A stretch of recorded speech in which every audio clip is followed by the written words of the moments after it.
going to really talk about scalp health today, and a really nice thing that you can do is hair brushing for your client. You want to do it sort of before they get shampooed. It's part of your evaluation of the scalp. It's part of your consultation.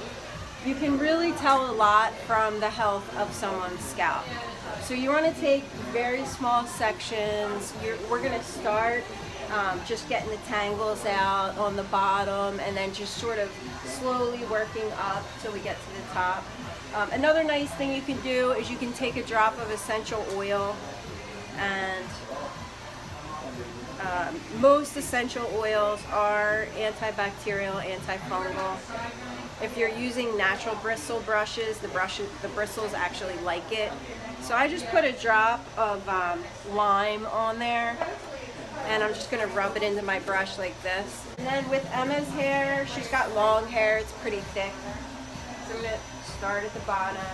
And remember, this is your first opportunity to really relax your client.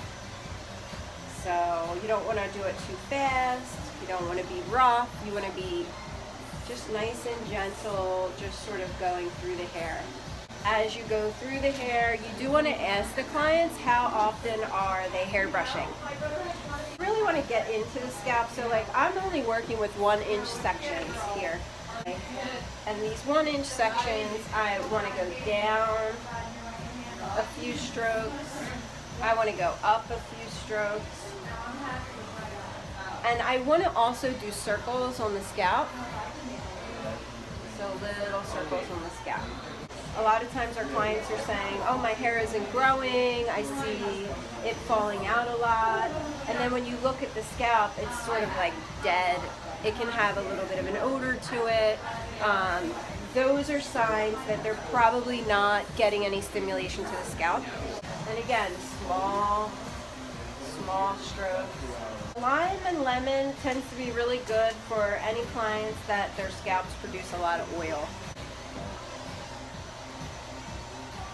And sometimes as I'm going, I'll even do a zigzag motion, up and down, up and down. And a lot of hairdressers barely look at their clients before they start the process of color or cut, let alone get into a nice, 5 minutes of hair brushing. Well, I think with anything good, when you start to see the clients really sink into your chair and relax, and they go, oh, that feels so good. It's a game changer, right? But getting in there, doing the little circles, pulling that oil from the root to the ends is going to be so nice.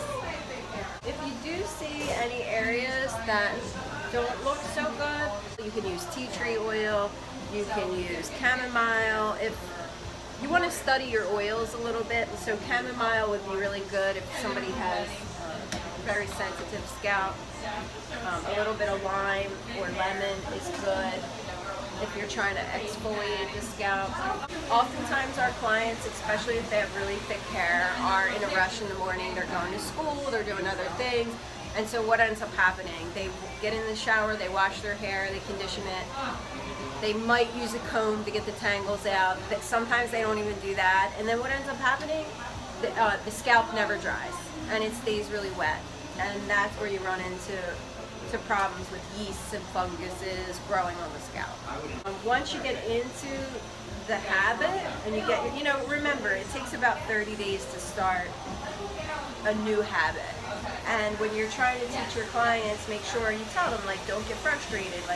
A lot of times you're going to forget. You're not in the habit of doing your hair brushing as a form of relaxation and self-care. So you just want to reinforce to them. It'll take some time for you to get used to doing it. But once they start doing it and once they see the improvement in their scalp, it becomes a lot easier for them to remember to do it. I do my hair brushing in bed as just part of my relaxation at night.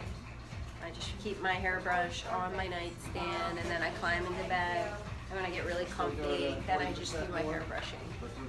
The art of self-care.